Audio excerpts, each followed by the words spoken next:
बघा आता आपण डिस्कस करणार आहोत एक्सरसाइज 1.1 मधील क्वेश्चन नंबर 1 जो मागील पार्ट मध्ये आपण डिस्कस केलेला आहे बेसिक त्याच्यावर आधारित question number 1 exercise 1.1 question number 1 discuss करणार आहोत। तर क्वेश्चन 1 काय आहे बघा, right the truth value of following statements. बघा हे एकूण 15 स्टेटमेंट दिलेले आहेत, त्यापैकी 7 स्टेटमेंटचे ट्रूथ व्हॅल्यू तुम्ही सॉल्व करायचे आहेत। होमवर्क म्हणून पण याच्यामध्ये दिलेले आहेत तुम्हाला पण, आणि मी पण यातले 8 प्रॉब्लेम काय करणार आहोत सॉल्व करणार आहे। तर करूया स्टार्ट सोल्युशन। बघा आता फर्स्ट काय आहे, 5 + 4 = 13। आता 5 + 4 = 13, 5 + 4 = 13 ओके। म्हणजे आता बघा 5 + 4 9, 9 = 13 असते का? नाही, and therefore it is काय होईल, it is false statement। काय होईल, it is false statement, it is false statement, therefore it's काय होईल, its truth value equal to f होईल। काय होईल, its truth value equal to f होईल। आता याच्यामध्ये बघा सेकंड काय आहे बघा, x - 3 = काय होईल 14, x - 3 = 14। आता आपण डिस्कस केलेलं आहे ओपन सेंटेन्स म्हणजे काय, आणि त्यामध्ये आपण एक एक्झाम्पल घेतलं होतं बघा, x + 2 = 7, x + 2 = 7।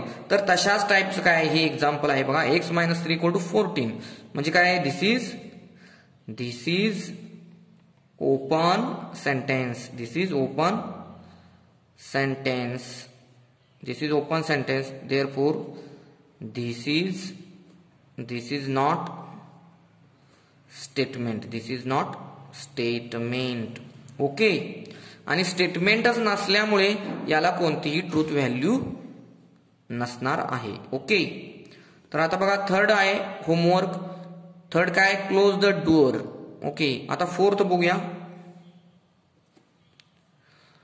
0 is complex number, 0 is complex number okay.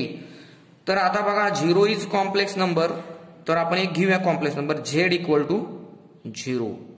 आता z = 0 असं त्यांनी म्हणलेलं आहे, 0 इज कॉम्प्लेक्स नंबर, आणि 0 ला मी काय म्हणतो, z हा एक कॉम्प्लेक्स नंबर आहे तो म्हणजे 0। आता 0 कसा लिहू शकतो, कॉम्प्लेक्स नंबरच्या भाषेत लिहू शकतो का बघूया। 0 म्हणजे 0 + 0 आहे, कारण कॉम्प्लेक्स नंबरची डेफिनेशन काय असते, z = a + bi, a + bi। त्यामुळे मी a + bi च्या भाषेत लिहिला 0। हा जो 0 आहे हा मी a + bi च्या डेफिनेशन मध्ये म्हणजे कॉम्प्लेक्स नंबरच्या डेफिनेशन मध्ये कसं लिहिणार, 0 + 0 आहे, म्हणजेच काय 0 इज कॉम्प्लेक्स नंबर आहे। आणि therefore गिव्हन सेंटेन्स काय असणार आहे, given sentence is true statement, given sentence is true statement, and therefore its truth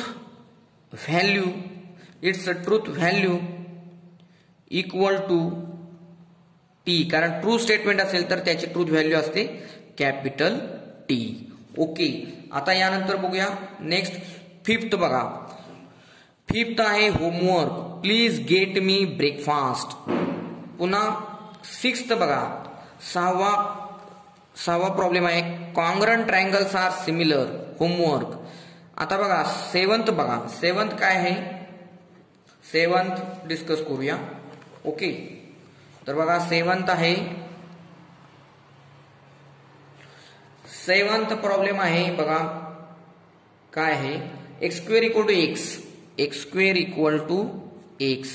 आता हे सुद्धा काय झालं, एक हेच झालं ओपन सेंटेन्स होणार, कारण का बघा समजा x = 0 घेतलं तर काय होईल, 0² = 0 मिळेल, 1² = x = 1 घेतलं सपोज तर 1² = 1 आहे, पण सपोज x = 2 घेतलं तर 2² = 2 होतं का, 2² = 2, 3² = 3, 4 स्क्वेअर इक्वल टू 4 होतं का नाही, म्हणजे फक्त 0 आणि 1लाच हे ट्रू राहणार, बाकी राहिलेल्या सगळ्या नंबर्सना काय होईल, हे फॉल्स होणार आहे. म्हणजे इथं मेन्शनच केलेलं नाही, म्हणजे स्टेटमेंटमध्ये या मेन्शनच केलेलं नाही की एक्सच्या कोणत्या व्हॅल्यूज. त्यामुळे हे काय झालं, and therefore given sentence is open sentence, given sentence is open sentence, and therefore it is not statement, and therefore it has no any truth value. Okay, आता त्यानंतर आहे बघा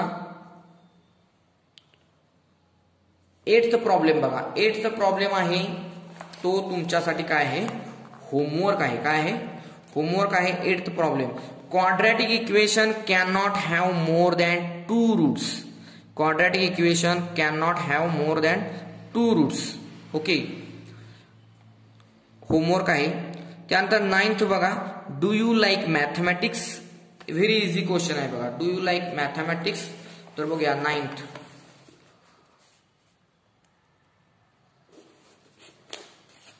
काय आहे, डू यू लाईक मॅथमॅटिक्स म्हणजे काय आला, हा कशा टाईपचा सेंटेन्स आहे, do you like mathematics question type sentence, म्हणजे काय इंट्रॉगेटिव्ह सेंटेन्स. म्हणजे given sentence is interrogative and therefore it is not statement. Okay, तर त्यानंतर बघूया काय आहे होमवर्क आहे. 10th क्वेश्चन होमवर्क आहे, the sun sets in the west. The sun sets in the west. त्यानंतर 11th बघा, all real numbers are whole numbers. All real numbers are whole numbers. Okay, तर बघूया all real numbers are whole numbers. मी एक real number घेतो, let x equal to 3.2. आता हा number घेतलेला आहे, तर हा नंबर होल नंबर आहे का, हा रियल नंबर आहे. लेट x इक्वल टू 3.2 किंवा कोणताही नंबर घ्या तुम्ही, 3.5 घ्या किंवा 3.5 घ्या, हा रियल नंबर आहे, पण हा होल नंबर आहे का. But x equal to 3.5 is whole number आहे का. होल नंबर म्हणजे काय, 1 2 3 4 5 6 7 0, हे सगळे काय 0 1 2 3 4 5 6 हे सगळे काय होल नंबर्स आहेत. मग आता x इक्वल टू 3.5 इज काय, is not whole number, and therefore काय येणार आहे, all real numbers are not whole numbers, and therefore given statement is false. आणि दिलेलं जे सेंटेन्स आहे ते फॉल्स स्टेटमेंट आहे, and therefore its truth value equal to काय होईल बघा, ट्रूथ व्हॅल्यू इक्वल काय होणार याची, एफ. काय होईल, truth value equal to F होईल. ओके, आता यानंतर बघूया होमवर्क आहे 12वा बघा problem. Homework, can you speak in Marathi. त्यानंतर बघा 13, x square minus 6x minus 7 equal to 0 when x equal to 7. बघा इथे किती नंबर आहे हा problem, 13 number problem. x square minus 6x minus 7 equal to 0 when x equal to 7. आता इथे बघा, आता तुम्ही इथे बघितल्यानंतर म्हणाल की ओपन सेंटेन्स आहे, पण तसं नाहीये. इथे एक क्वाड्रॅटिक इक्वेशन दिलेलं आहे, पण व्हेन x इक्वल टू 7. आता जर व्हेन x इक्वल टू 7 असेल तर LHS काय होईल बघा, LHS काय होईल, x इक्वल टू 7 इथं ठेवा, मग काय होईल 7 square minus 6 into 7 minus 7. 7 square काय होईल 49 मायनस 42 मायनस 7 इक्वल टू काय होईल बघा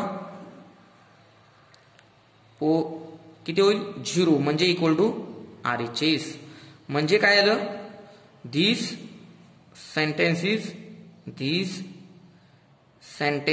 काय आलं सेंटेन्स इज ट्रू स्टेटमेंट आहे. काय आहे ट्रू स्टेटमेंट आहे, लक्षात घ्या.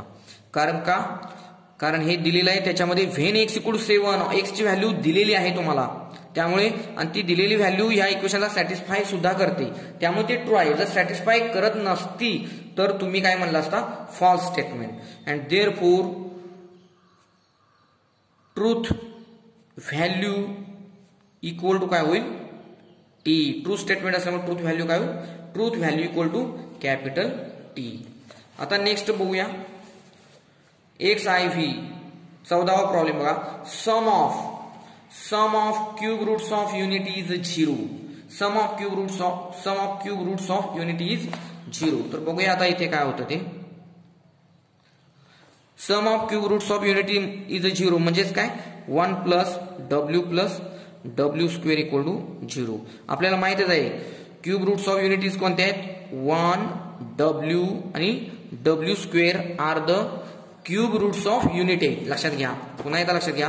क्यूब रूट्स ऑफ युनिटी कोणत्या आहेत तुम्ही कॉम्प्लेक्स नंबर मध्ये शिकलेला असाल. क्यूब रूट्स ऑफ युनिटी कोणत्या आहेत 1 W स्क्वेअर आणि त्याचं काय म्हणलेलं आहे यांनी सम इज 0 म्हणजे बेरीज, त्याची बेरीज 1 plus W square equal 0.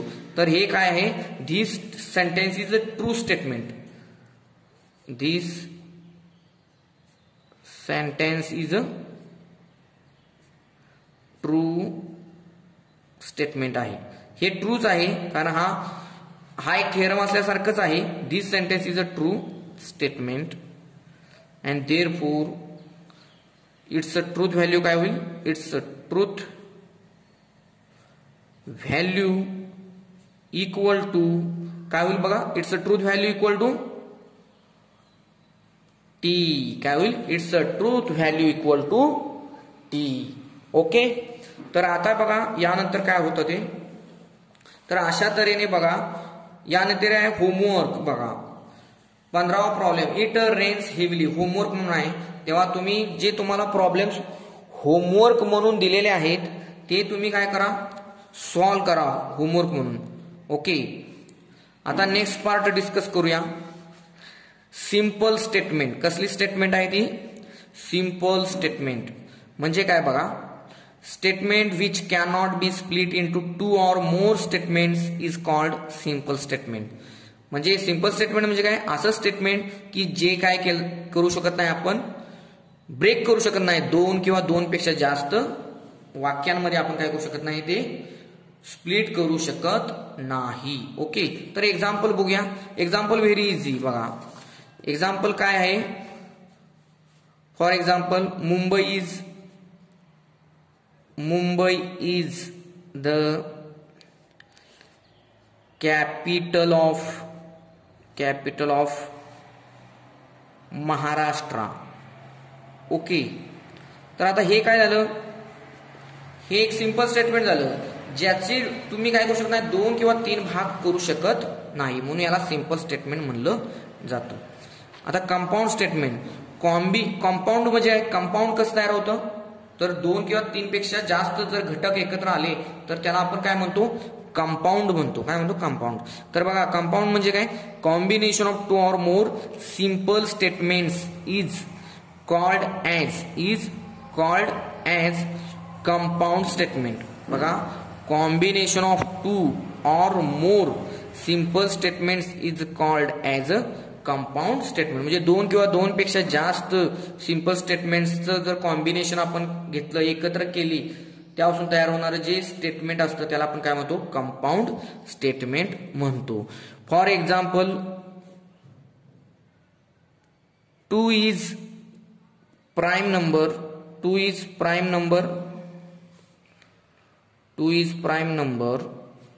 and 4 is even number and 4 is even number. Okay, तर आता हे एक्झाम्पल बघा. 2 is prime number, 2 is prime number आहे. Okay, and 4 is even number. आता ही दोन वेगळी काय आहेत सेंटेन्सेस आहेत आणि ती मी काय केलेले आहेत अँड, हा जो अँड शब्द आहे त्यानं मी ती जोडलेली आहेत. 2 is a prime number and 4 is even number. तर हे एक्झाम्पल आहे कंपाऊंड स्टेटमेंटचं. आता त्यानंतर आपण डिस्कस करूया लॉजिकल कनेक्टिव्ज. आता लॉजिकल कनेक्टिव्ज म्हणजे काय, तर ही जी आता कंपाऊंड स्टेटमेंट आपण तयार करणार आहोत त्यांना काही कनेक्टर लागतात. काय लागतात, कनेक्टर लागतात. जसे आता हे दोन स्टेटमेंट आहेत त्यांना मी कनेक्ट केलेलं आहे अँड या शब्दानं, तसे कनेक्टर लागतात. अशा कनेक्टर्सना काय म्हटलं जातं, लॉजिकल कनेक्टिव्ज. तर बघूया काय डेफिनेशन आहे. Words like and, or, if, then, जर तर. अँड म्हणजे आणि, ऑर म्हणजे किंवा, इफ देन जर तर, इफ अँड ओनली इफ जर तर जर, अँड नॉट म्हणजे negation, are used to connect two statements forming compound statement. हे जे आहेत and, or, if then, if and only if, not, हे जे कनेक्टर आहेत हे काय करतात, कनेक्ट टू स्टेटमेंट्स, दोन वाक्यांना जोडतात आणि काय करतात, एक कंपाऊंड स्टेटमेंट तयार करतात. फॉर्मिंग कंपाऊंड स्टेटमेंट म्हणजे एक कंपाऊंड स्टेटमेंट तयार करतात आणि म्हणून यांना काय म्हणलं जातं, आर कॉल्ड ॲज लॉजिकल कनेक्टिव्ज म्हणतात. काय म्हणतात, लॉजिकल कनेक्टिव्ज म्हणलं जातं. येते लक्षात तुम्हाला. तर आपण काय करणार आहोत बघा, आपण नेक्स्ट पार्ट मध्ये हे जे लॉजिकल कनेक्टिव्ज आहेत याचा उपयोग करून कंपाऊंड स्टेटमेंट आपण सिम्बॉलिक फॉर्म मध्ये कसे लिहू शकतो. कारण 12वी बोर्डाच्या परीक्षेत 2 मार्कासाठी अशा टाईपचे प्रॉब्लेम, 1 किंवा 2 मार्कासाठी प्रॉब्लेम 12वी बोर्डाच्या परीक्षेत येतात. Symbolic form of compound statement by logical connectives अशा टाईपचा पार्ट येतो. नेक्स्ट लेक्चरला आपण, नेक्स्ट पार्टमध्ये आपण हे डिस्कस करणार आहोत. Okay, thank you for watching my video.